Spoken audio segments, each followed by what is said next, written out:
जी, तो Pakistan versus South Africa का तीसरा दिन ख़त्म हो चुका और क्या दिन हुआ है भाई। मैच के बारे में बात करेंगे जी। स्टार्ट तो बड़ा ज़बरदस्त था, पाकिस्तान ने आते साथ ही उनकी 4 विकेटें गिराई। 160 रन की लीड थी हमारी और पाकिस्तान ने ज़रा गुड कमबैक किया। पाकिस्तान ने 4 विकेटें ली। नुमान अली ने क्या ज़बरदस्त बॉलिंग कराई है। लेकिन मुझे लगता है कि हम शायद 130-40 की लीड ले लेते तो ज़्यादा बेहतर होता और ज़रा हम अच्छी पोजीशन में होते। लेकिन 110 रन की लीड थी, not bad.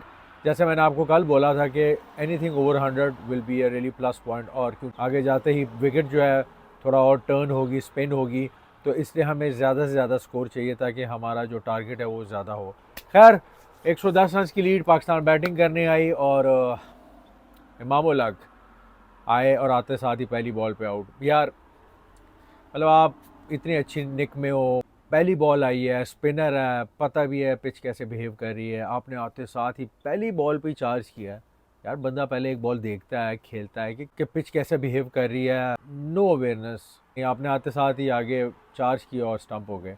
Shan Masood he struggle, ball बहुत स्पिन हो रही थी और आपने जैसे देखा कि अभी ये तीसरा दिन था, जैसे मैंने बताया था ये पिच आगे जाके और तंग करेगी। खैर, बैटिंग करने बाबर आजम आए। बाबर आजम ने एक अच्छी डिसेंट इनिंग्स खेली। अगेन इतना सेट होने के बाद आप आउट हो गए। मतलब अगर टेस्ट मैच में बैट्समैन इतनी देर तक टिक गया है तो अगर वो 100 या 150 ना मारे, अनटिल अनलेस अगर बॉलर की कोई बहुत ही कोई एक्सेप्शनल डिलीवरी हो तो एक अलग बात है। लेकिन इतनी गेंदें खेलने के बाद आउट होना मेरे ख्याल से इतने बड़े बैट्समैन के लिए इट्स लाइक इट्स अ सिन, जैसे मैंने आपको बोला। और उसके बाद जनाब जैसा आपने देखा सऊद शकील आए। सऊद शकील ने भी डिसेंट इनिंग्स खेली। मतलब बाबर आजम और सऊद शकील की इनिंग्स अगर हम देखें तो डिसेंट इनिंग्स थी एज़ कम्पेयर टू अदर्स, और करते करते पाकिस्तान की टीम पूरी 167 पे आउट हो गई। मतलब 167 नहीं होना चाहिए था मेरे हिसाब से। कम से कम पाकिस्तान को एटलीस्ट 200-250 करना चाहिए था इस पिच पे। पिच मुश्किल थी, नो डाउट, मुझे पता है, लेकिन हम होम ग्राउंड पे हैं। अगर हम स्पिन को ज़रा खेलते ध्यान से तो मुझे लगता है कि हम 250 कर जाते या 240 प्लस 100 की वो लीड थी, तो हमारे पास अच्छा खासा टारगेट होता साउथ अफ्रीका के लिए। रिजवान, सऊद शकील, सलमान अली आगा, ये सारे अच्छे प्लेयर हैं, but still Pakistan crumbled 167 all out. और इनके जो स्पिनर्स हैं देखिए, उन 10 में से 9 विकेट वो ले गए। और मैंने आपको बताया था मुत्तु स्वामी बहुत डेंजरस बॉलर होगा क्योंकि बॉल बहुत स्पिन हो रही है और ये हमें तंग करेगा। 5 विकेटें वो लेके गए, हार्मर 4 विकेटें लेके गए, तो ये देखें कि 9 विकेटें तो आपके स्पिनर्स ले गए। खैर, पाकिस्तान का टोटल बना 167 फॉर 10 और हमारा 110 का जो था वो लीड थी, तो टोटल 277 का टारगेट गया, which is I won't say enough, but इतना है कि पिच को देखते हुए और पाकिस्तान की बॉलिंग अटैक को देखते हुए ये कि हम थोड़ा मुकाबला कर सकते हैं इस टारगेट के साथ।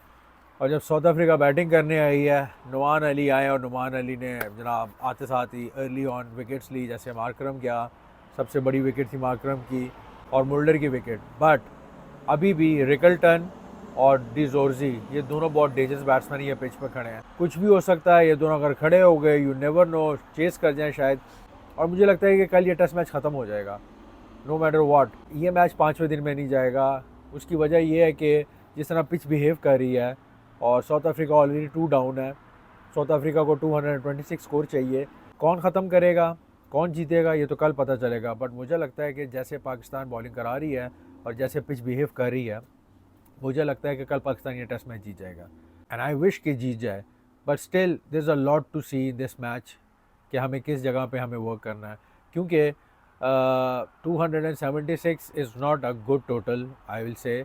यस, आपने पिच रेडी की हुई है, स्पिन की, आप होम एडवांटेज ले रहे हैं, बट आपको बड़ी चीज़ों पे वर्क करना पड़ेगा। पर मुझे लगता है कल का चौथा दिन बहुत क्रूशल है और पाकिस्तान का जो स्पिन अटैक है वो कल आते साथ ही मुझे लगता है कि अर्ली ऑन विकेट्स लेंगे। आई पर्सनली फील ये मैच कल मैक्सिमम टी तक जाएगा या शायद उसके बाद तक जाए और ये मैच कल ख़त्म हो जाएगा। इन एनी केस कल ये मैच ख़त्म हो जाएगा और पाकिस्तान के चांसेस ज़्यादा हैं जीतने के, और I hope Pakistan wins. So yeah, this was my take on day 3 Pakistan versus South Africa.